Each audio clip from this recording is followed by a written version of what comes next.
En 1962, 3 presos hicieron lo que se suponía imposible: fugarse de Alcatraz. La versión oficial dice que murieron en el mar. Pero décadas después siguen apareciendo indicios, cartas y hasta una foto que podría cambiarlo todo. ¿Se ahogaron aquella noche? ¿O lograron desaparecer para siempre? Alcatraz no era una cárcel cualquiera. Entre 1934 y 1963 fue la prisión federal para internos considerados difíciles, reincidentes, violentos o con historial de evasión. La isla frente a San Francisco funcionaba como una barrera natural. El agua era fría, las corrientes cambiaban con la marea, y el viento y la niebla eran habituales. En ese escenario, salir del edificio no era suficiente.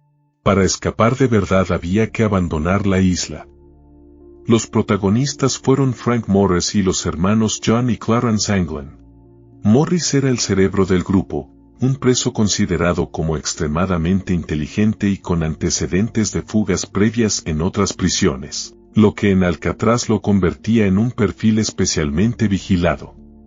Detrás de la pared de las celdas existía un pasillo de servicio con tuberías y conductos. Era una zona técnica, poco visible desde los recorridos habituales. La oportunidad estaba bajo el lavabo, una rejilla de ventilación que, con desgaste y humedad, resultaba vulnerable. El objetivo era agrandar ese hueco lo suficiente para pasar al corredor trasero. Para hacerlo, recurrieron a herramientas improvisadas. Objetos cotidianos adaptados, piezas metálicas y, según varias reconstrucciones, un taladro casero armado con un pequeño motor recuperado y una punta improvisada. El principio era simple: avanzar poco a poco, siempre sin levantar sospechas. Para tapar el sonido de perforar y raspar, se apoyaban en la hora de música del penal y Morris tocaba un acordeón para camuflar el trabajo. Aquí aparece la parte decisiva del plan: el camuflaje. No bastaba con abrir un agujero. Había que ocultarlo a diario.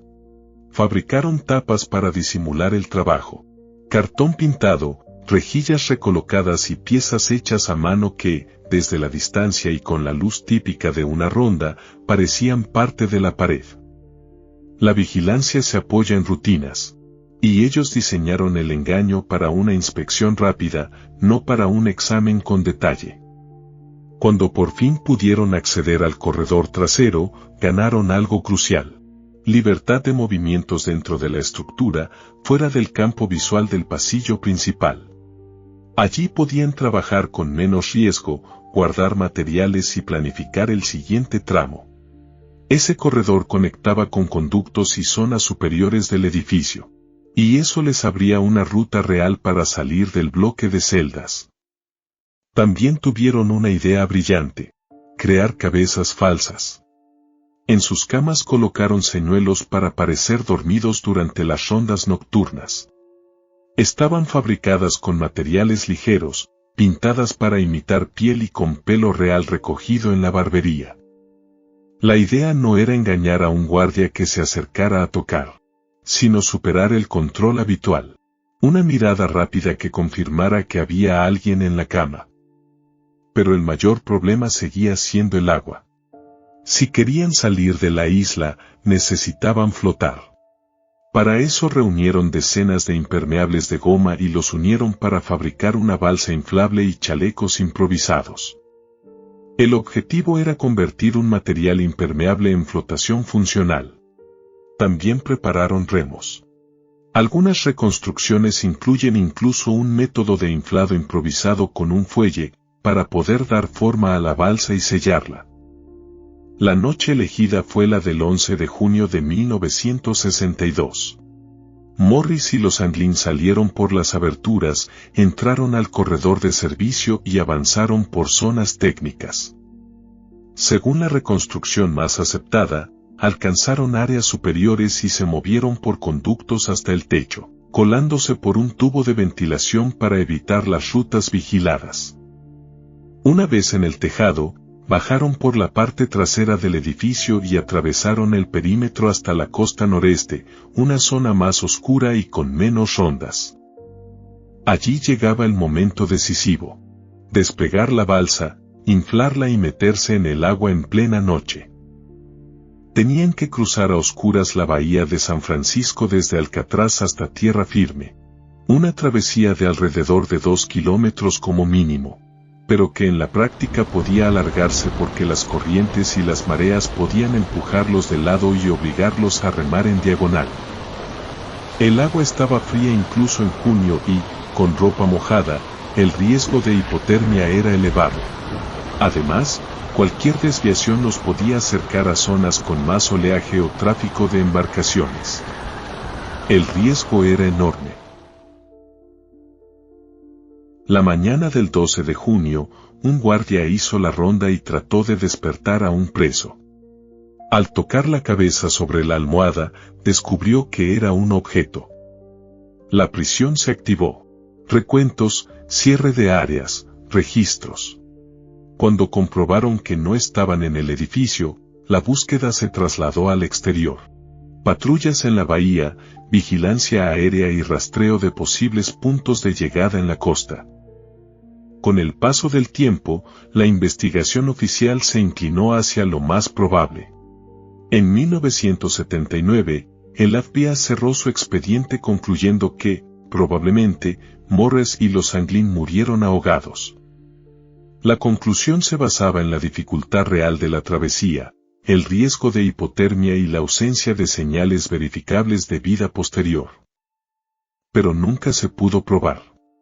Por eso el caso pasó al US Marshal Service, que mantuvo el expediente oficialmente abierto mientras existiera la posibilidad de que siguieran con vida. Y aquí viene la gran pregunta: ¿pudieron conseguirlo? Ese mismo 12 de junio, mientras la bahía se llenaba de patrullas, aparece una pista que National Geographic rescató en su documental Vanished from Alcatraz. Se denunció el robo de un Chevrolet azul de 1955 en el condado de Marin y, al día siguiente, un automovilista en Stockton declaró a la patrulla de carreteras que 3 hombres en un Chevrolet azul lo obligaron a apartarse de la carretera. Aunque nunca se pudo demostrar que fuese el mismo coche ni que estuviera conectado a los fugados. En 2015, sobrinos de los Anglin afirmaron que su madre recibió una felicitación de Navidad supuestamente enviada por John y Clarence años después de la fuga. Algunos expertos consideraron que la escritura era compatible con la de los hermanos. Además, la madre de los Anglin recibió flores anónimas durante años tras la fuga. Y en su funeral aparecieron 2 personas altas disfrazadas de mujer, que, según los testigos, parecían hombres. Pero la pieza más mediática fue la fotografía de Brasil. La familia de los Anglin dijo que un amigo, Fred Bretzi, les entregó la foto en 1992, en la que se ve a los 2 hermanos, y que él afirmaba haberlos visto en Brasil. Se difundió que un equipo de especialistas en inteligencia artificial analizó una foto tomada en Brasil en 1975, donde aparecen 2 hombres, con reconocimiento facial entrenado, con imágenes de los Anglin. El resultado fue que el sistema los identificó como John y Clarence, aunque no podía asegurarse con una certeza absoluta. Así que la duda persiste. ¿Se ahogaron aquella noche? ¿O lograron llegar a tierra y desaparecer para siempre? Quizá nunca tengamos una respuesta. Si te ha gustado el video, suscríbete y dale like para apoyar el canal.